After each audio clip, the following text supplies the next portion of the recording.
तो ये active recalling की बात करते हो आप। What do you mean by that active recalling? क्या होता है वो? मतलब एक फर्स्ट अटेम्प्टर को बताना चाहो तो क्या होगा उसके लिए? एक्टिव रिकॉलिंग से क्या समझते हैं?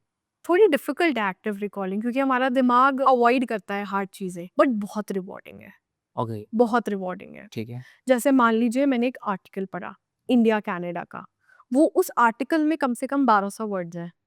मैं वो पूरा तो एग्ज़ाम हॉल में लिख नहीं पाऊँगी। मुझे बस एक 10 मार्कर का 200 वर्ड, 150 वर्ड के क्वेश्चन का आंसर 150 वर्ड में लिखना है।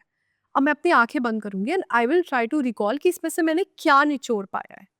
इंडिया कनाडा रिलेशंस, कोई कोटेशन है उस आर्टिकल में, तो मैं वो रिकॉल करने की कोशिश करूंगी। What are the points of convergences? Number 1 trade, number 2 clean energy, number 3 Indian youth education skill training. या what are the points of divergences? National security concerns of India, human rights issues with respect to cat.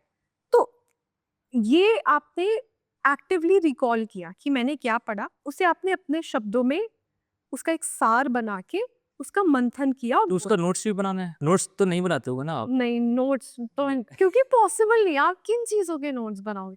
Temptation होती है notes बनाने की। आप कुछ भी नया पढ़ते हैं तो आपका मन करता है नोट्स बना के मैं इसे अपना बना लूँ।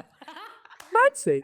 बट रियलिटी ये है कि आप उसे अपना नहीं बना पाएँगे, क्योंकि एग्ज़ाम के 2 घंटे पहले उसमें से आपको मुश्किल से 1 वर्ड याद रहेगा जो शायद आप कहीं लिखते हैं। सो आप न्यूज़पेपर पढ़ते थे यूपीएससी के लिए? जी, पढ़ती थी। पढ़ते थे डेली बेसिस पे? बट वही मेरा न्यूज़पेपर पढ़ने का तरीका प्रीलिम से पहले तो मैं नहीं पढ़ती थी, ओके। क्योंकि मुझे बहुत ज़्यादा इन्फॉर्मेशन ओवर कितना 1 मंथ पहले छोड़ देते? 6 मंथ्स पहले छोड़ देती थी और कॉम्पाइलेशंस पे रिलाई करती या थी, क्योंकि प्रीलिम्स में इन्फॉर्मेशन ओवरलोड बहुत ज़्यादा है। ठीक है। बट मेंस में क्योंकि आपको एनालिसिस चाहिए, आपको लैंग्वेज चाहिए, वोकैब्युलरी चाहिए, तो न्यूज़पेपर पढ़ना इंपॉर्टेंट हो जाता है।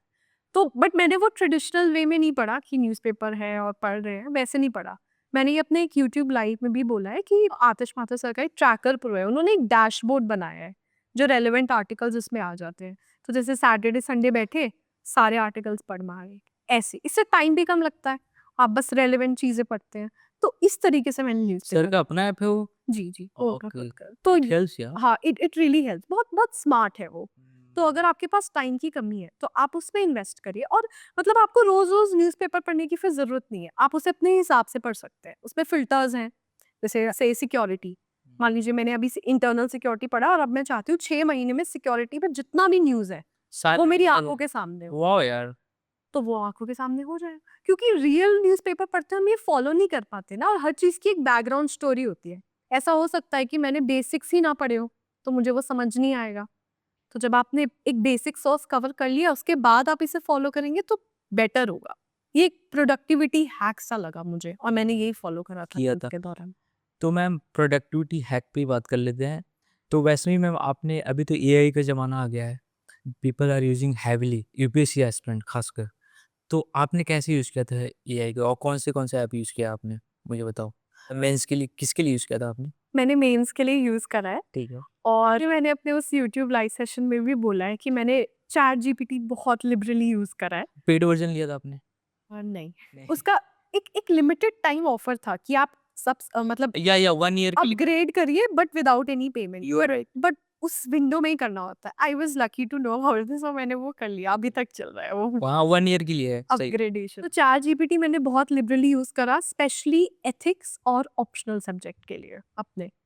और वो जो जो लास्ट मिनट वो कहते हैं ना, गार्निशिंग चाहिए आपको, कीवर्ड वैल्यू एडिशन जिसे हम कहते हैं, कीवर्ड्स, कोटेशंस, सुप्रीम कोर्ट के cases, committee observations, Narendra Modi ji कहीं गए हैं, उन्होंने कुछ ऐसा बोल दिया, कोई जो बहुत रिलेटेबल है, ये सब कोटेशंस, हमारे फॉरेन मिनिस्टर साहब ने तो हर चीज़ मैंने ऐसे लास्ट मिनट एक बैंक बनाया था। हुँ, हुँ, हुँ।